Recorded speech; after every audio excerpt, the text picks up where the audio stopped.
Did you ever use an electric saw to cut a loaf of bread? Bit overkill, huh?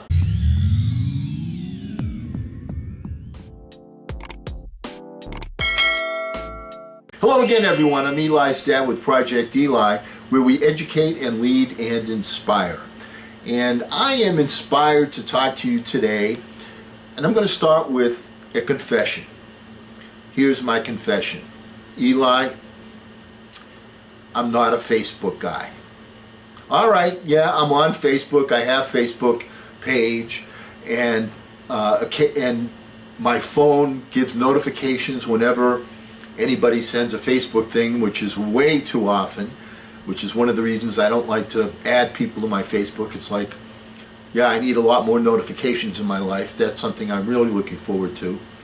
But I do have a love for the camp that I go to in Maine every summer, and the people that are there, and we bonded, and some of them were they were people that I was their counselor, some people that I were friends with, and so on. And when I see somebody offer something on Facebook and I can see that it's related to camp or whatever, I always go and I take a look at it.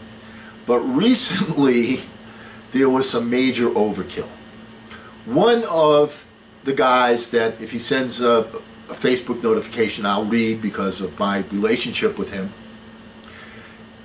Apparently he and his wife went on a vacation to Tampa Bay area, Sarasota area, and one of the things they did was he went fishing, and he caught a huge fish, and there's a big picture of him with the fish. Okay, I don't mind seeing that. But also, one of the really bad habits that this guy has is that he feels it's necessary to eat in order to remain alive, okay? And unfortunately, from my perspective, he went out to all of these different restaurants, and at every single restaurant that he went to, here's my wife and me, we're at this restaurant, we're with this friend, we're at this restaurant, okay? I really didn't need the tour of restaurants in the greater Tampa Bay, Sarasota area. It just turned to be a major waste of my time. What's my point here? My point here is that Facebook can be such a tremendously good tool when people put things in there that are, from my selfish perspective, relevant to me. Somebody says, hey, there's an article on Facebook you got to read, you know, about this or about that, or a success article, or so on and so forth. Hey, I'm there, I'm reading it. But, you know, these blogs where people are, you know, here I am going to the grocery store, you know, hey, I'm in my blog and I got to pause because I got to use the bathroom in the grocery store. I mean, frankly, to use a quote from one of my good buddies, I couldn't give a rodent's rectum about the fact that you have to go to the bathroom while you're in the grocery store on your blog. All right, so I'm not watching it. So my point here is we're misusing some tools. That's on the one side. Let's be positive, since we are positive on this channel, and we are a teaching channel, an inspiring channel, an education channel, a leadership channel. A couple of points, places that we're misusing some tools, and I want to give you a personal perspective on them. You hear very often in today's times about successful people that are journaling. They're writing this down, they're writing that down, so on and so forth. Well, you know, I'd heard about it before, but until I got myself super focused on Project Eli, which was developing blueprints for my son to follow, so that when I'm no longer here and he needs this information, it's relevant to him at that particular time in his life, not when he's, let's say, 16 years old, but when he's in his early 20s, when he's graduated from whatever the last bit of schooling is he's going to have, where he needs advice on life, on how to advance in life, little tricks of the trade. That's my purpose with this channel, things they don't teach you in school. So when I got real serious about that, I was starting to read all these different books and watch all these different videos and so on and so forth, and I came up with an idea, I'm such a genius, that, hey, I've got this computer here and I can save stuff. So I came up with this thing that I called Talk Thoughts, because I knew I was going to be, and I had been giving talks and writing stuff and so on. So little snippets of things that people say, or ideas or concepts or so on, because if you don't write them down, they go in one ear, they go out the other, you tend to forget them. So I started writing all of these different things down. I didn't have a particular schedule. I didn't sit down every day at 7:30 in the morning and ask myself 5 questions, all right, or say, what is this going to make me happy, or how does this going to advance my life? When I saw something that was an idea that either made me curious, or an idea where somebody said something just exactly the right way, I would write it down, say who it was. And when I was reading a book, and one of the things that I did was I found it very useful to figure out how the brain works. So I did a lot of reading on how the brain works. And I'm not talking about, neurology. I'm talking about you do this and this happens and repetition means retention. All these different little things that you hear.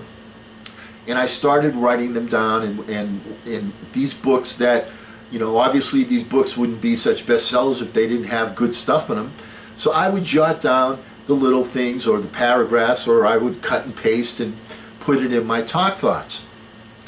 And I did this completely as an ignorant, not doing it because, somebody told me, hey, do this and you're going to be able to advance so much better.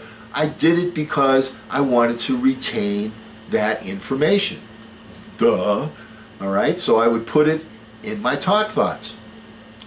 Well, I found that has been one of the most useful things, one of the most useful habits that I ever did. And when I first started it, I wasn't computer savvy at all. I'm not particularly computer savvy now, all right? But back then, my goodness, I was Fred Flintstone, even more so than I am now. I'm not George Jetson, but then I was really Fred Flintstone, not knowing anything.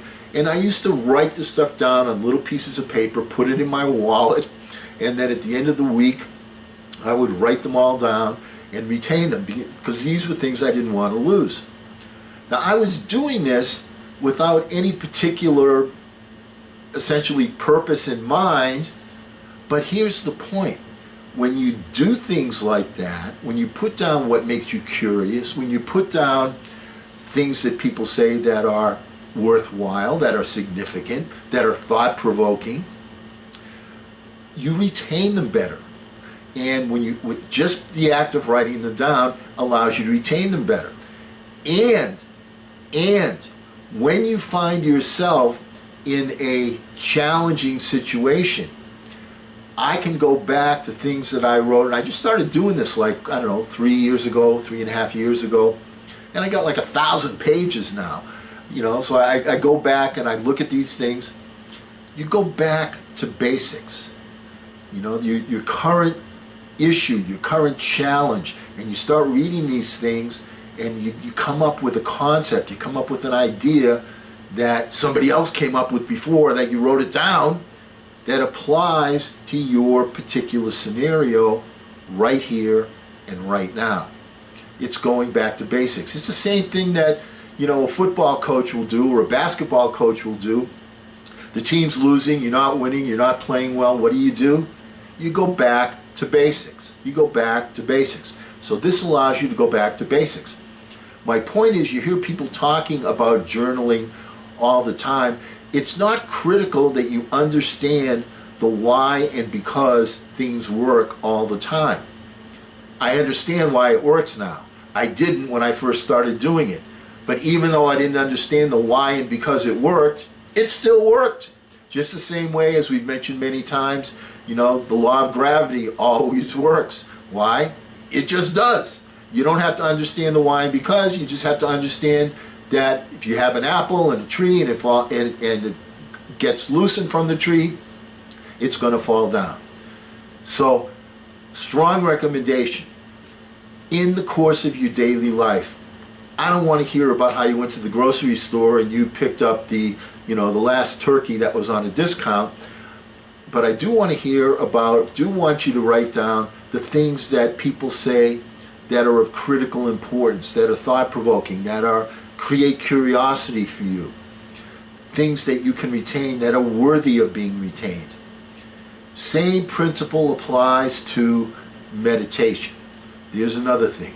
Boy, there's no end to all of the little tricks and laws and rules and so on that people tell you. If you want to be a success, you have to do this, you have to do that. And meditation and journaling are two of those things. Well, I didn't consciously do the meditating thing. I just was advised by somebody to sit down every day for 5 minutes and just quietly sit there and think. And boy, without knowing the why and because, what do you suppose happens when you sit there quietly and you think? You start to reflect, you start to plan, you start to visualize what's going on in your day. Then when you give it a little more structure and you say, what is my burning desire? What is it I want to achieve? And you plant that seed of you achieving that goal. Once again, you don't have to understand the why and because everything works. Nor, as a leader of other people, do they have to understand the why and because. As long as when you do and you pass along that habit to them, then you will still get the same results, won't you? The point is, let's embrace habits that are going to move us forward and not overkill. There are some people that sit there and and they do their meditation for like ever and ever and ever and ever. And okay, I can understand that, but start small. 5 minutes, 10 minutes. The most I ever do it is like 10 or 15 minutes. And that's as long as you can sit quietly. You just got so many different thoughts going through. But that's a good thing. It gets your brain working. It gets you reflecting. It gets you thinking positively. It gets you thinking forward. That's the objective that you want to achieve. So, 2 tools that I want to, once again, encourage you to use are journaling. And once again, you don't have to do, set aside a time every day. But in the course of your day, everybody runs into things that are said. You run into them on TV. You run into them at the grocery store. You run into them at work. You hear them on the radio. You hear them all the time when you read and you come in contact with them. Jot them down. You don't have to get the whole big picture, but get that one key, what they call in the news game, soundbite. Get that soundbite down on paper so that you can review it later, or you will not retain it. And the other thing is, once again, as we've preached over and over again, use your brain, use that tool. We don't use it enough. What we tend to do is to distract ourselves by doing this or doing that, instead of giving ourselves just a 5 to 10 minute focus every single day where you can gather your thoughts, do your visualizing, because if you don't visualize something, it's very difficult to achieve it. And because we'll never end a meeting on a philosophical note, let's get out there and charge! I'm Eli's dad.